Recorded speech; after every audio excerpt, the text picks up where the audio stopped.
건물주에게 월세 낼 바에 차라리 내 건물에서 장사하자, 내 건물에 장사하면서 대출금을 갚자라는 식의 접근 방식입니다. 사람들이 실제로 이런 방식으로 많이 돈을 벌어왔고, 그리고 지금도 많이 벌고 있습니다. 근데 꼭 그렇기만 할까요?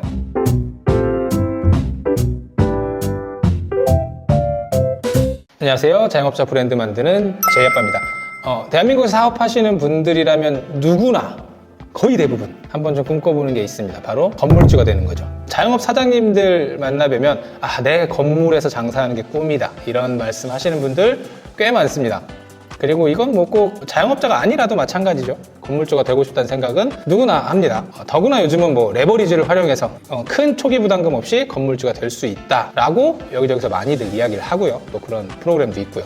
자영업자가 목표를 가지고 건물주가 되려고 하는 꿈이 있다는 건 굉장히 좋은 일입니다. 하지만 이게 꼭 누구나 할 수 있고 꼭 좋기만 한 일인지에 대한 이야기를 조금 해보려고 합니다. 혹시 아직도 좋아요, 구독 버튼 안 누르신 분 있으면 살포시 한번 눌러주시고 출발하도록 하겠습니다.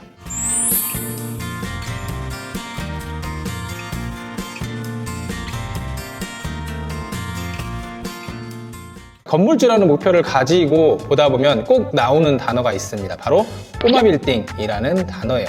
이 꼬마 빌딩이라는 게 딱 정의가 되어 있진 않지만 일반적으로 한 5층 이하의 건물의 전체 면적 한 300평 이하의 건물이고 상업용으로 쓰는 그런 건물을 통상적으로 꼬마 빌딩이라고 이야기를 합니다. 수도권, 서울 이런데 혹은 지방의 중심 도시에 좀 많이 포진되어 있고요. 대출을 활용하면 자기 부담금을 많이 줄여서 초기에 건물을 매입할 수 있다는 장점 때문에 꼬마 빌딩이 많이 각광을 받고 있죠. 건물주를 꿈꾸시는 분들한테.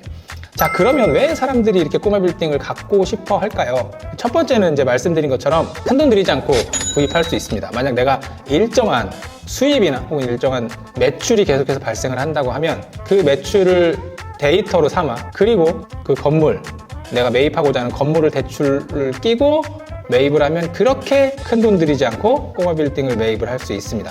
건물주에게 월세 낼 바에 차라리 내 건물에서 장사하자, 내 건물에 장사하면서 대출금을 갚자라는 식의 접근 방식입니다. 이건 내 매장이 정말 장사가 잘 된다면 뭐 해볼 만한 매력적인 전략이 될 수 있습니다. 그리고 두 번째는 임대 수익이죠. 한 3층, 4층짜리 건물을 매입하면 1층은 내가 장사를 하고 2층, 3층은 임대를 주면서 월세 수익을 뽑을 수 있죠. 매월 들어오는 고정 수익이 있다는 건 사업을 하면서 꽤 안정적으로 여길 수 있죠. 왜냐하면 건물도 매입했는데 거기서 일정 수익이, 숨만 쉬어도 나오는 수익이 나온다면 굉장히 매력적입니다. 세 번째는 이제 부동산 자산 가치가 계속 오를 거라는 확신이 있으면 부동산을 매입하는 게 좋죠. 그래서 약간 무리해서라도 건물을 매입하고 시간이 지나서 이 건물이 더 좋은 가치의 평가를 받을 때 다시 매입을 하자, 시세 차익을 노리자라고 생각하고 건물을 매입을 합니다. 사람들이 실제로 이런 방식으로 많이 돈을 벌어왔고, 그리고 지금도 많이 벌고 있습니다. 근데 꼭 그렇기만 할까요? 현실은 생각보다 간단하지가 않아요. 서울의 작은 건물 4층 이런 것들도 기본 30억, 40억 이렇게 합니다. 그럼 그 건물들이 다 수익을 내고 있을까요? 그렇지 않아요.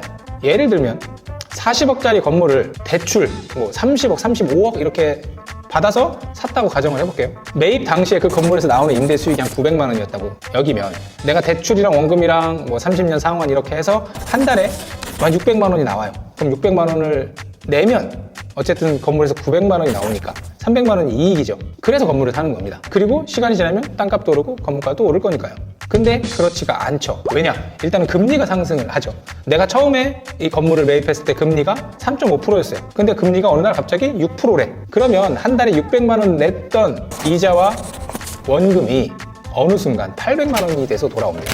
그러면 건물 3층, 4층을 운영하는데 나한테 100만 원밖에 안 남는 거예요. 건물을 관리를 하고 왔다 갔다 하고 하는데 한 달에 100만 원밖에 안 남는 거죠. 건물을 운영하면서. 더욱이 이건 공실이 없다라는 전제 하에 얘기입니다. 그러면 건물주라는 자기만족 외에는 남는 게 하나도 없게 돼요. 그리고 두 번째, 내 사업장의 매출이 언제까지나 계속해서 지속적으로 잘 나온다는 보장이 없습니다. 요즘에 자영업자, 나 장사 잘 돼, 이런 분들 물론 계시지만 많지는 않습니다. 유튜브에서 나는 장사 잘 돼서 포르쉐 타고 장사 잘 돼서 건물 사고 이런 분들도 많지만 그런 분들이 다수일까요? 아니요. 대다수는 적자입니다. 대다수는 매출이 계속해서 떨어지고 있어요. 내 업장이 정말 언제까지나 지속적으로 매출이 계속 잘 나올 수 있다는 확신이 있을까요? 있으면 좋지만 없으면 매출은 계속 떨어집니다. 나도 버티기가 힘든데 과연 거기서 수익을 내서 건물 대출금까지 갚을 수 있는 여력이 있냐라는 걸 꼼꼼히 따져봐야 되고요. 그리고 또 하나는 공실입니다. 요즘에 홍대, 강남 뭐 어디 유명하다는 혹은 유동인구 많다는데 가보면 공실이 수두룩합니다. 근데 내 건물은 무슨 용가리 통뼈인가요? 항상 꽉꽉 차나요? 내 1층도 장사가 안 돼. 2층 임대 안 나가. 3층 임대 안 나가. 그러면 한 달에 숨만 쉬어도 건물에 나가야 되는 돈이 2천, 3천이 되는 겁니다. 그러면 공실이 발생하면 수익은커녕 계속해서 마이너스가 되는 거예요. 그래서 어렵게 마련한 내 아파트까지 담보대출을 해서 대출을 받아서 그걸로 건물 대출금 막는 경우들 되게 많습니다. 그러면 어떤 상태가 발생하죠? 아, 건물 팔아야겠다. 이거 갖고 있어봐요. 근데 팔립니까? 안 팔립니다. 내가 샀을 때는 30억, 40억이었는데 거기서 3, 4억을 깎아서 내놓으래요. 그래도 나갈지 안 나갈지 모른다고. 그래서 내놓습니다. 그러면 건물 하나 사서 2, 3년 꾸역꾸역 운영하다가 3, 4억 마이너스 대고 파는 겁니다. 건물주 이꼬르 성공이라는 공식이 꼭 그렇지 않다는 거예요.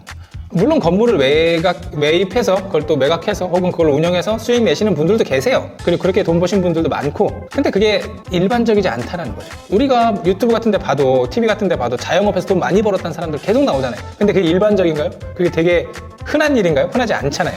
건물주도 마찬가지라는 거죠. 특히나 꼬마 빌딩 같은 경우는 건물이 많아요. 건물이 막 5개, 6개 있어. 그래서 이걸 돌리고 일로 메꾸고 하시는 분들은 버틸 수 있죠. 근데 정말 영혼까지 끌어당겨서 내가 매장도 운영하면서 꼬마 빌딩 매입하는 경우는 그것 때문에 무너지는 경우들도 굉장히 많다는 걸 알아야 돼요. 퇴직 전에 건물 하나 사야 된다는 생각으로 무리하게 대출 일으켜서 건물 샀다가 공실이 생기고 1층에 내가 뭐라도 해야겠는데 라고 상담하시는 분들 굉장히 많습니다. 그런 분들은 뭐 크게 도와드릴 수 있는 게 별로 없어요. 요즘 초등학교 장래 희망 1위가 유튜버라고 하잖아요. 성인들의 장래 희망은 뭐 초등학생도 있다고는 하던데 건물주입니다. 로망이 크죠. 근데 그만큼 신중해야 돼요. 혹시 지금이라도 건물주 되겠다고 뽕 맞으신 분들 계시다면 일단은 멈춰서 상황을 자세하게 보실 필요가 있습니다. 그리고 특히나 뭐 무슨 말도 안 되는 수익률 보장한다고 막 홍보하고 광고하시는 분들, 전화하고 이러시는 분들이 있는데 그렇게 시세 차익이 많이 나고 그렇게 수익이 보장되면 지가 하지 그걸 왜 팔겠습니까? 건물주가 되지 말라는 건 아니에요. 하지만 자영업자한테 건물주는 독이 든 성배일 수 있다. 그 성배를 감당할 수 있으면 마셔라. 이렇게 말씀드리고 싶고요. 오늘 이 건물주 얘기가 어떻게 보면 좀 예민할 수도 있지만 여러분들의 신중한 판단에 도움이 되셨으면 좋겠어서 한번 이야기해봤습니다. 감사합니다.